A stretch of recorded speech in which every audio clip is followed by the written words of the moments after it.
Is the West more dependent on Africa than we've been led to believe? As African nations begin enforcing strict export bans on key resources, it's becoming increasingly clear that the balance of power is shifting. For decades, Western economies have operated on the assumption that Africa would remain a steady, cheap supplier of raw materials, fuels, minerals, and agricultural goods that kept industries in Europe and North America running. But that assumption is being tested. A growing number of African nations are now asserting sovereignty over their resources, refusing to let their wealth be siphoned off for foreign profit while their own economies struggle. Oil, gold, uranium, lithium, coffee resources that once left Africa raw and returned refined at premium prices are now being locked down.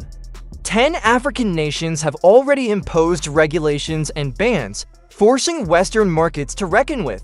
The uncomfortable truth, the age of cheap African exports is ending. What we're witnessing is not just an economic adjustment, it's a political and cultural statement. Africa is no longer content to play the role of the world's warehouse. Instead, these nations are rewriting the rules, deciding how, when, and to whom their resources will be sold. This shift marks a profound moment in history and attempt to break a centuries-old cycle that kept African nations dependent and underdeveloped, while enriching outsiders. Take Ghana, for example, one of the continent's largest gold producers. For decades, Ghana's gold left the country in raw form, funneled into foreign refineries where most of the profits were captured before the finished product ever made its way back into global markets. Meanwhile, Ghana itself remained vulnerable, heavily reliant on foreign currencies to stabilize its fragile economy. But that era is over. Under a bold new policy, mining companies operating in Ghana are now required to sell 20% of their refined gold directly to the Bank of Ghana. This move is far more than a financial tweak, it's a declaration of independence. By keeping more of its gold within its own borders, Ghana is building national reserves, strengthening the local currency, and shielding itself from external economic shocks. At the same time, the policy is forcing foreign companies to refine a portion of their gold inside Ghana, ensuring that jobs, infrastructure, and industrial know-how stay in the country. The logic is simple but powerful. Why should a nation so rich in gold be forced to depend on foreign currencies to balance its books? Western industries, particularly jewelry manufacturers and tech companies, are already feeling the pinch as the cost of gold rises, their profit margins are shrinking, and their supply chains are under pressure. Ghana's message to the world is loud and clear. The days of foreign economies feeding off cheap African gold are finished. From now on, Ghana's resources will fuel Ghana's growth, not just Western prosperity. A similar transformation is unfolding in Uganda, though this time in agriculture. In 2021, Uganda stunned global markets by banning the export of raw agricultural goods such as coffee and tea. As one of the world's top coffee producers, Uganda had long supplied unprocessed beans to multinational corporations that would roast, package, and sell them globally for enormous profits. The farmers who labored in Uganda's fields saw only a fraction of that wealth. By stopping the export of raw coffee, Uganda has forced a new economic model, one that keeps processing, value addition, and jobs inside the country. Coffee is no longer just grown in Uganda, it's roasted, packaged, and exported as a finished product.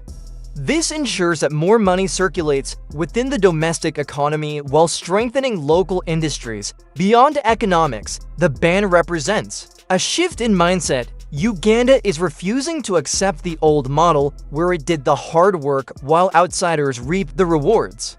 Why should Ugandan farmers toil to grow world-class coffee only for foreign corporations to capture the lion's share of the profits? The government is backing this policy with heavy investments in local processing plants, training programs, and infrastructure designed to turn Uganda into a global hub for processed coffee, not just raw beans. The ripple effects are already being felt. Local jobs are increasing, smallholder farmers are gaining bargaining power, and Uganda's economy is gradually becoming less dependent on foreign corporations. Like Ghana with gold, Uganda is rewriting the rules, declaring that the true wealth of its resources must benefit its people first.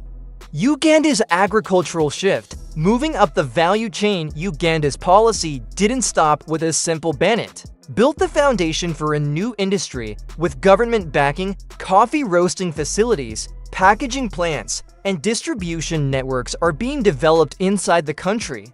This is where the real transformation happens. Uganda is no longer just a grower of raw beans, but an active player in the global coffee value chain. For decades, Western coffee giants relied on Uganda as a cheap supplier of raw beans, which they could then process abroad and sell at enormous markups.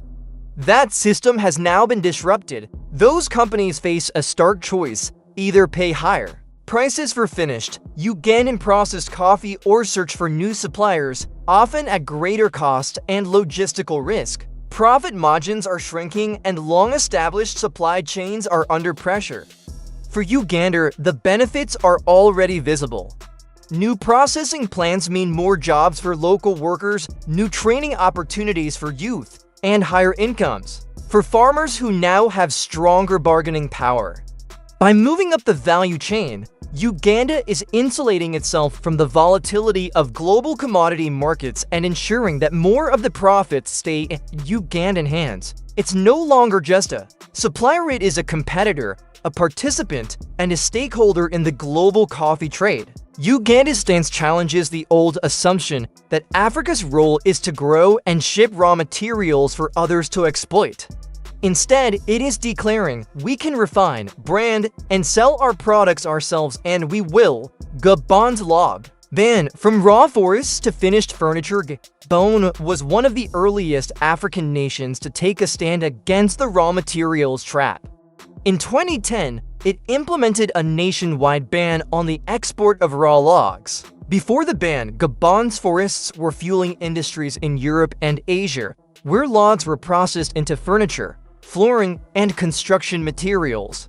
The profits and jobs tied to those industries stayed abroad, while Gabon was left with little more than extraction scars. The government asked a simple but radical question: if Gabon's timber was valuable enough to power Europe's wood industry, why wasn't it valuable enough to develop Gabon's own?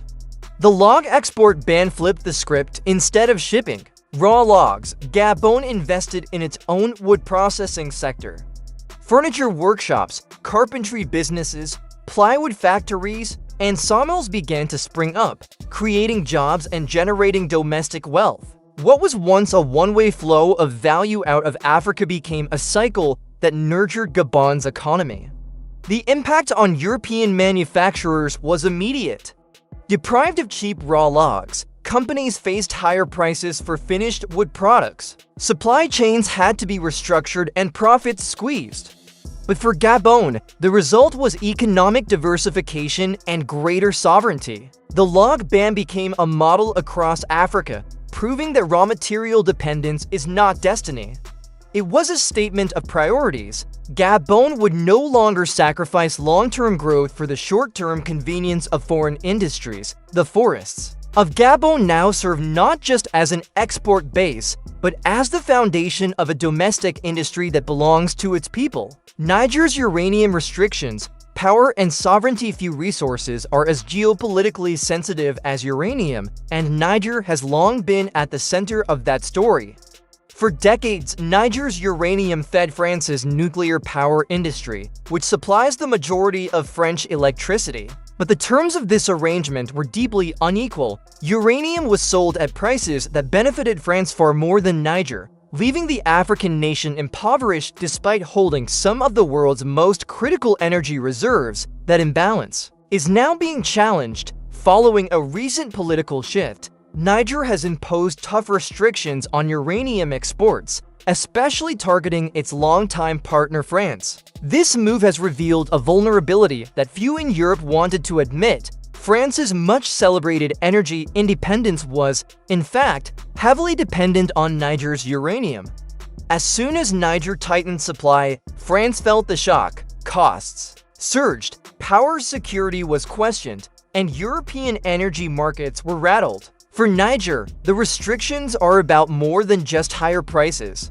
They are a declaration of sovereignty, a refusal to let the country's future be dictated by foreign interests. By asserting control over uranium, Niger is demanding fair compensation, stronger negotiating power, and recognition as an equal partner, not a resource colony. The global consequences are enormous. Nuclear energy, often touted in Europe as clean and secure, is now directly tied to political decisions in West Africa. The message is clear: African resources are not infinite, cheap, or guaranteed. They come with conditions set by Africans themselves. Niger's uranium restrictions have sent shockwaves far beyond Paris. They highlight a broader truth. Western prosperity is more entangled with African resources than the world has been willing to acknowledge, and as more African nations follow Niger's lead, the rules of the global energy game may never be the same.